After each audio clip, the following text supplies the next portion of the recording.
77वां सर्ग। राजा दशरथ का पुत्रों और वधुओं के साथ अयोध्या में प्रवेश। शत्रुघ्न सहित भरत का मामा के यहाँ जाना।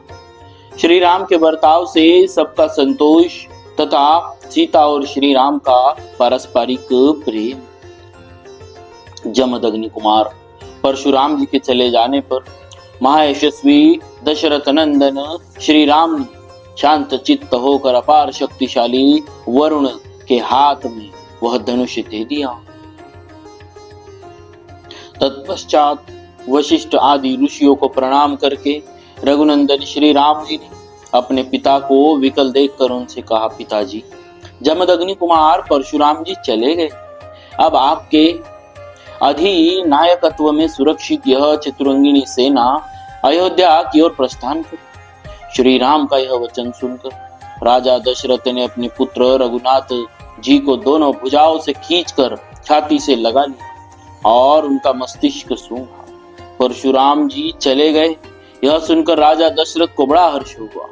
वे आनंदमग्न हो गए। उस समय उन्होंने अपना और अपने पुत्र का पुनर्जन्म हुआ माना। तदनंतर उन्होंने सेना को नगरी की ओर कूच करने की आज्ञा दी और वहां से चलकर बड़ी शीघ्रता के साथ वे अयोध्यापुरी में जा पहुंचे। उस समय उस पुरी में सब और ध्वजा पताकाएं फहरा रही थी। सजावट से नगरी की रमणीयता बढ़ गई थी और भांति भांति के वाद्यों की ध्वनि से सारी अयोध्या गूंज उठी थी। सड़कों पर जल का छिड़काव हुआ था जिससे पुरी की सुरम्य शोभा बढ़ गई थी। यत्र तत्र ढेर के ढेर फूल बिखेरे गए थे। पूर्ववासी मनुष्य हाथों में मांगलिक वस्तुएं लेकर राजा के प्रवेश मार्ग पर प्रसन्न मुख होकर खड़े थे। इन सब से भरी भूरी तथा भारी जन समुदाय से अलंकृत हुई अयोध्यापुरी में राजा ने प्रवेश किया। नागरी को तथा पूर्ववासी ब्राह्मणों ने दूर तक आगे जाकर महाराज की अगवानी की थी।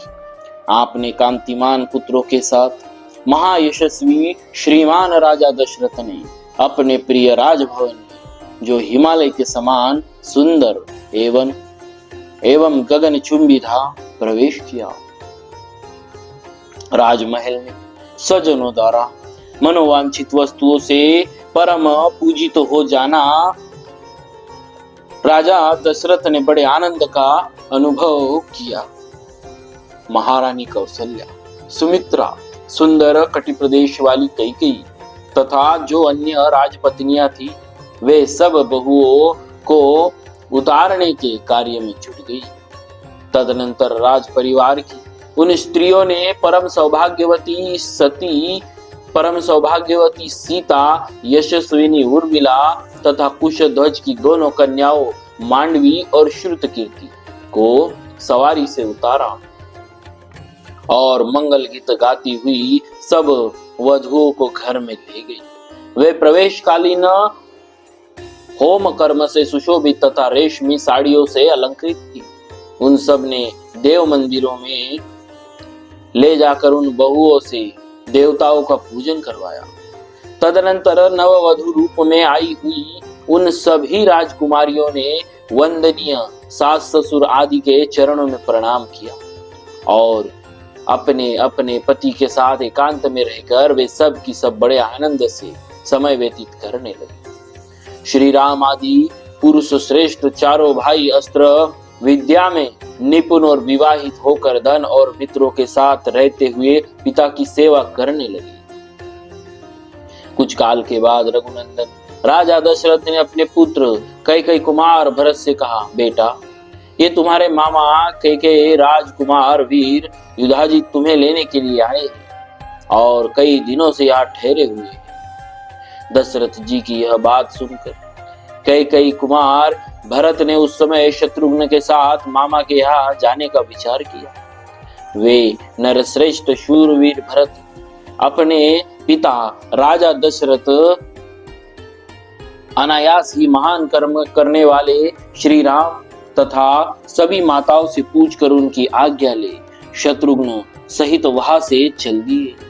शत्रुघ्न सहित भरत को साथ लेकर वीर युधाजीत ने बड़े हर्ष के साथ अपने नगर में प्रवेश किया।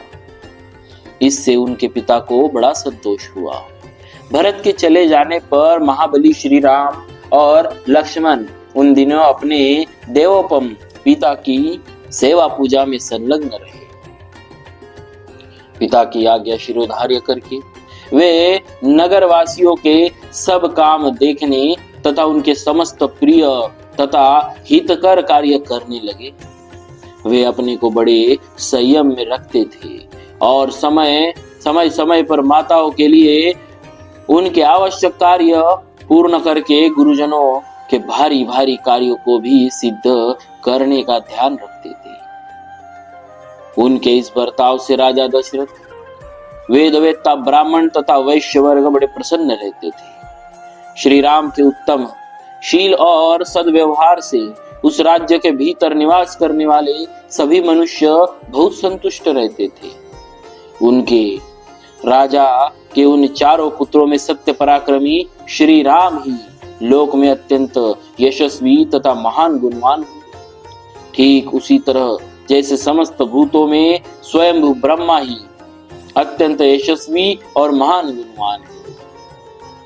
श्री रामचंद्र जी सदा सीता के हृदय मंदिर में विराजमान रहते थे तथा मनस्वी श्री राम का मन भी सीता में ही लगा रहता था। श्री राम ने सीता के साथ अनेक ऋतुओं तक विहार किया। सीता श्री राम को बहुत ही प्रिय थी, क्योंकि वे अपने पिता राजा जनक द्वारा श्री राम के हाथ में पत्नी रूप से समर्पित की गई थी। सीता के पातिव्रत्य आदि गुण से तथा उनके सौंदर्य गुण से भी श्री राम का उनके प्रति अधिकाधिक प्रेम बढ़ता रहा था। इसी प्रकार सीता के हृदय में भी उनके पति श्री राम अपने गुण और सौंदर्य के कारण द्विगुण प्रीति पात्र बनकर रहते थे। जनक नंदिनी मिथिलेश कुमारी सीता श्री राम के हार्दिक अभिप्रायों को भी अपने हृदय से ही अधिक रूप से जान लेती थी तथा स्पष्ट रूप से बता भी देती थी। वे रूप में देवांगनाओं के समान थी और मूर्तिमती लक्ष्मी सी प्रतीत होती थी। श्रेष्ठ राजकुमारी सीता श्री राम की ही कामना रखती थी और श्री राम भी एकमात्र उन्हीं को चाहते थे। जैसे लक्ष्मी के साथ देवेश्वर भगवान विष्णु की शोभा होती है, उसी प्रकार उन सीता देवी के साथ राजर्षि दशरथ कुमार श्री राम परम प्रसन्न रहकर बड़ी शोभा पाने लगे। इस प्रकार श्री वाल्मीकि निर्मित आर्ष रामायण आदि काव्य के बालकांड में 77वां सर्ग पूरा हुआ।